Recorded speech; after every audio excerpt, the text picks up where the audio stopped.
حاضی ما با دان جوان زنگ میزنیم با بابای گشته میگوییم اکای دوست مراجعان همین سرودی زنگی نبودم رو شما از یکم قسم تا هشتم قسم خوانده هستید و نهم قسم همین سرود من زیاد میخوام که شما بخوانید و من سپانسری میکنم، همین رژیسورم هستم و رژیسوریش میکنم، همین شما پیشکش مردم کنید. اکای دوست مراد خاطر من چندین سال کار میکنم، لیکن روزی گم 3-4 ماشین ندیدمش ای پیش کروی وای هم بیسرن کروی من هم بیسرن خدمت معرفی میکنم در پیشش با میگم که همین سرودی زنگیر نبودم من قسم نهم شد من سپانسر میکنم مبرور یا نه. اگر روزی شب گم مایل مبرورم 1000 سومان توفش میتیم، اگر بگم نمبرورم ایست با کنیسه دوستان عزیز از زنگ میزنم. یکی از سبب هایی که برنامه دیر برآمده است مقصد سپانسر نیست در برنامه، خدمت سپانسر برنامه. اگر یگان رکلامای حلال باشه به صفحه من مراجعت کنید.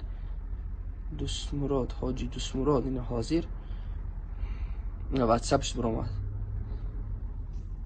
استاد دوست مراد شریفوف و کلیچکای دان جوان حاضر گریان باشه واتساپش دور میشه. السلام علیکم. و علیکم السلام. اکای دوست مراد چه خبر شما؟ ساز خوب، سلامتی ها خوب؟ ساز رحمت تشکر شما خوب هستید؟ اینجا کارتون شده؟ خدا را شکر استاد، خدا را شکر. من جانی بیگ هستم، رژیسور شناختی جانی؟ مگزین چی استاد زنده باشی. خدا را شکر استاد. خیلی اشین ندیدم یادت کردم گفتم یه زنگ بزنم اول پرسید کنم و یاد سخن داشتم برای شما گفتم بگم. باش برات باش همش میگم خدا را شکر استاد جان. استاد همین خوردی همون سرودی زنگی نبودم شما را بسیار گوش میکردم و حاضر خدا را شکر با جای رشتگیم در سوای صنعت که هم رژیسورم هم هنرمندم خودت خوب میدونی استاد. زنده باش خدا بازم قوت تو همه اینجا باشه گپ انا کما زیاد انا استاد جان من زیاد میخوام که همه شما سرودی زنگی نبودم قسم نه برارن ما سپانسریش میکنم و رژیسوریش میکنم پانی کلیپ پلوش به گردن میگم و در کانال خودتون پارتینش بهر مخلصان خودتون. رحمت دادرم حضور رحمت اکه تگام کینو فیلم بگو یگام چی دیگه بگو اکه دیگه ما کجا سرود کجا دیگه اکه ما مرده که 40 ساله و جوانی دا اکه دیگه ما بس کردیم سرود فرود نه من آخه زیاد نخوام استاد شما همین سرود نه هم قسم شه درجه با یگان شاعر بیام این سرود در موضوع شب بنویسم من مبلغی وای هم میتونم. آخه گپ در مبلغ و گپ در چیز نیست دو دارم مخریجه در گپ داره که ما باز کردیم ما سرود نمیخونیم دیگه سرود نیست ما یگان کیو فیلم که تربیوی یگان چکی دیگه میکنیم خیر او نگیم سرود ما دیگه خودت میدونی که هم وقتی هم پیش دیگه من نه 5 سال میشه هم کرونا ویروس چی شد بعد همون دیگه من سرود خوندگی نیستم. من سرود خوانی رو پاس کردیم دیگه تمام دیگه. سبب سرود نخوندن تان حاجیش جن همین आहे استاد.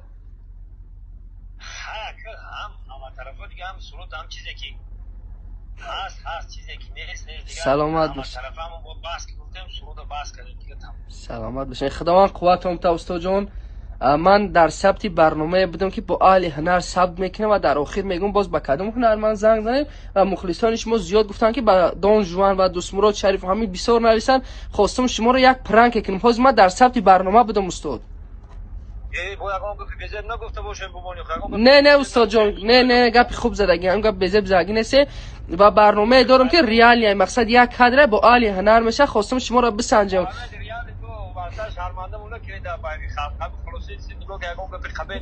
نه استاد جان نه شما گپ خبه نزده و من در برنامه 1000 سومان ماندگی بدم اگر شما راضی میشین میگفتین مایلش من نهم سریای سرود زنگی نبودم و میخوانم برای شما 1000 سومان تحفه میدادم نه که شما راضی نشدید شرطی برنامه برد نکردین تحفه را. زنده باش گپ نیست سربلند باش ندور برادر گپ نیست توکلتون به خدا زنده باشید. گپ نیست استاد جان خداوند نگهبانت باشه. برنامه ولی مبرم ما شما در پدیلی سم میکنم. خوب استاد خوب. دوستان عزیز کدامه که باز میگم شرکت های تازه داره من خودم رکلام میکنم در کاش رفته در همون فیلماتون بالغ می صحنه خوش رو رکلام میکنم و اوبا سوکوی که نو اتصال شده سن مقصد میتونه که من در برنامه‌ام خوش رو رکلام میکنم با نرخ ارزان قطعا همکاری میکنم برای پیش رفتن کلیپ ها برنامه‌های خودم من سخن کردم. التماس خواهش کنکورس بازار رقص خیلی چیزا اومدن ننویسم من قطعی خیلی آدمای کنکورس خیلی چیزا نمیتونم همکاری کرده.